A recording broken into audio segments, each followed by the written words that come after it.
Welcome to Social Studies class.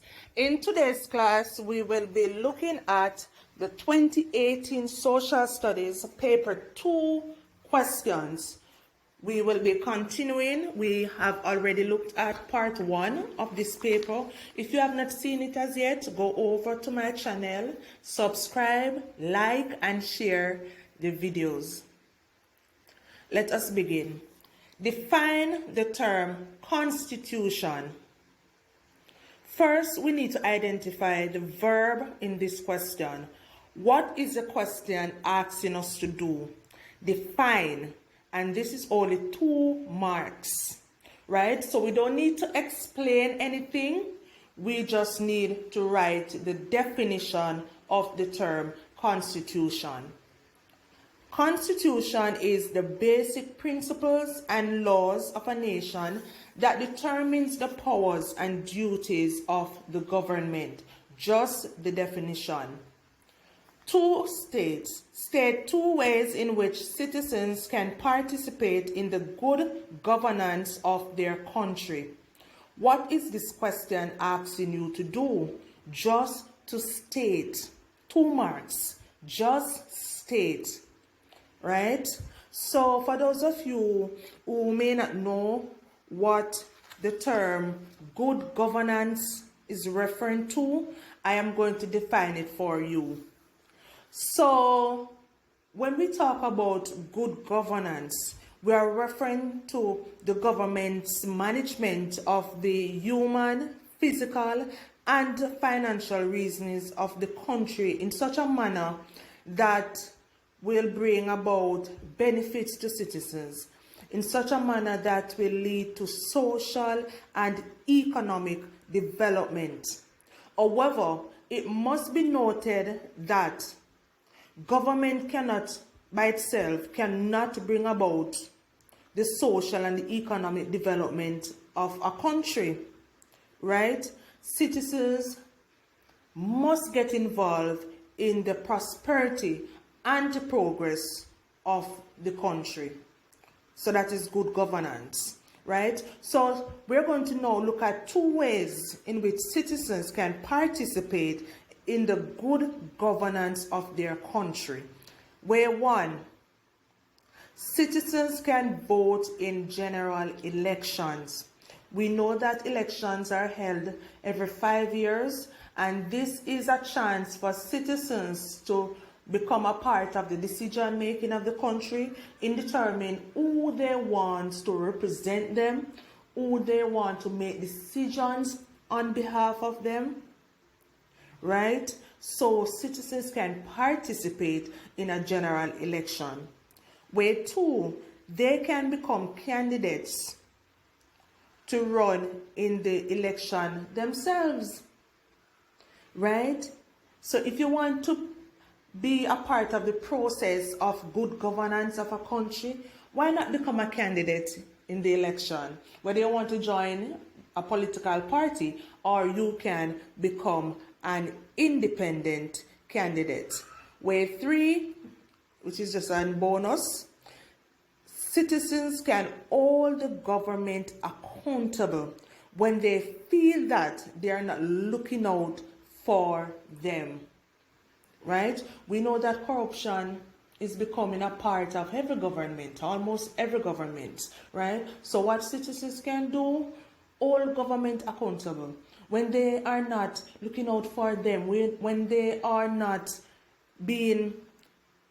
when their economic and their social development is not taking place, they have to hold these persons accountable for what they promise that they are going to do for them. And one of the ways how they can hold them accountable is by voting in a general election. B states, describe 2 situations that may cause a government to declare a state of emergency in a country. And the verb in this question is describe. So you know that you're going to write a little more because this question values 4 marks. And you must also realize that it asks for 2 situations and it's 4 marks. So for each one that you're going to write, it's 2 marks. You don't need to write a lot here again, right? Remember, time is of the essence. Situation 1. A government may declare a state of emergency in a country if there's an increase in crime and violence, right? So if there's an increase in crime and violence in a country where the government believe that it's becoming too much, it's over the limit now, too many persons are dying, the government can declare a state of emergency. Situation 2, if there is a natural disaster, example a volcano, earthquake, hurricane, and it has caused devastating effect on a country, the government can declare a state of emergency to help them recuperate from these natural disasters. Another situation, if there's an epidemic or a pandemic, like the coronavirus, which is a pandemic. If you're in a pandemic and you realize that too many persons are dying, the hospitals are becoming packed with sick people, they don't have enough resources to cater for all of them, the government can declare a state of emergency. And that was just 4 marks, so we don't need a lot there. C states, suggest 3 actions citizens may take if their rights have been violated by the government. And this question comes in 2 parts. So the first part, which is 6 marks, suggests 3 actions citizens may take if their rights have been violated by the government. And you'll realize that you are supposed to write 3 actions, so each action will be valued at 2 marks, right? So we don't need to write a lot here again. So let us start in a complete sentence. 3 actions citizens may take if their rights have been violated by the government is action 1, demonstrate peacefully. And you explain what you mean by that. So when you come down to the explanation, you'll explain now. In demonstrating peacefully, citizens will get their voices, their concerns, their views being heard by the government or the relevant authorities that can represent them, that can assist them in whatever situation they are facing, because violation of rights can come in various forms and ways. All right, filing a lawsuit, that's another action. Why do you think this will be successful?